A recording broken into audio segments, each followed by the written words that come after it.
बहुत समय पहले की बात है।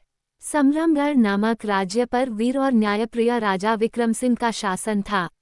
उनकी 7 रानियां थीं, सौंदर्य, बुद्धि, कला, संगीत, धैर्य, शौर्य और करुणा की प्रतीक। परंतु 7 रानियों में सबसे छोटी रानी चंद्रलेखा को राजा सबसे अधिक प्रेम करते थे। ये बात बाकी 6 रानियों को पसंद नहीं थी। राजमहल की दीवारों में जलन और षड्यंत्रों की छायाएं गहराने लगीं। राजा को इस बात की भनक न थी कि उनके महल के भीतर एक भयावह साजिश रची जा रही थी।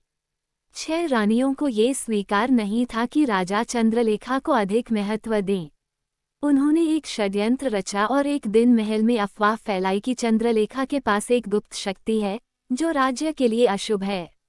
महल के मंत्रियों और अन्य दरबारियों को भी इस षड्यंत्र में शामिल कर लिया गया। उन्होंने राजा के कान भर दिए कि चंद्रलेखा नागलोक की राजकुमारी है और उसकी असली पहचान छिपी हुई है। राजा ने पहले तो इस पर विश्वास नहीं किया, लेकिन जब 6 रानियों ने कई झूठे प्रमाण पेश किए तो राजा के मन में संदेह जाग उठा।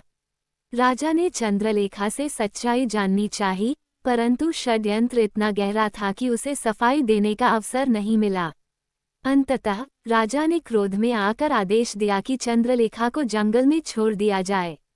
रानी चंद्रलेखा को एक गहरे जंगल में छोड़ दिया गया। वह दुखी थी, परंतु उन्होंने हिम्मत नहीं हारी।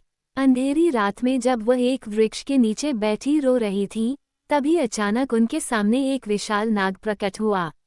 नाग ने अपनी चमचमाती आंखों से चंद्रलेखा को देखा और कहा, डरो मत राजकुमारी, तुम्हें याद नहीं कि तुम कौन हो? चंद्रलेखा चौंक गई। मैं राजकुमारी नहीं, एक परित्यक्त रानी हूँ। नाग मुस्कुराया और बोला, नहीं, तुम नागलोक की राजकुमारी हो।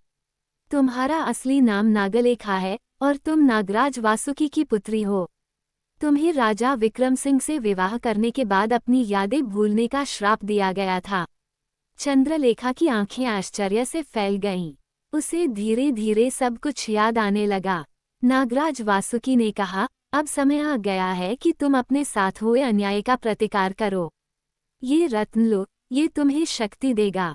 तुम्हें अपने सत्य को सिद्ध करना होगा। चंद्रलेखा ने नागराज का आशीर्वाद लिया और राजमहल की ओर चल पड़ी। इधर राजा विक्रम सिंह को पछतावा होने लगा था। उन्हें आभास हो रहा था कि उन्होंने जल्दबाजी में गलत निर्णय ले लिया। तभी महल में खबर फैली कि रानी चंद्रलेखा लौट आई हैं। सभी हैरान थे। चंद्रलेखा ने दरबार में प्रवेश किया और एक जादुई रत्न को हवा में उठाकर कहा, इस रत्न की शक्ति से अब सत्य उजागर होगा। जैसे ही उसने रत्न से प्रकाश फैलाया, सारा षड्यंत्र सामने आ गया। 6 रानियां भय से कांपने लगीं। राजा को अपनी गलती का एहसास हुआ और उन्होंने 6 रानियों को दंड देकर महल से निष्कासित कर दिया। राजा ने चंद्रलेखा से क्षमा मांगी और सच्चे हृदय से उन्हें फिर से अपनी रानी के रूप में स्वीकार किया।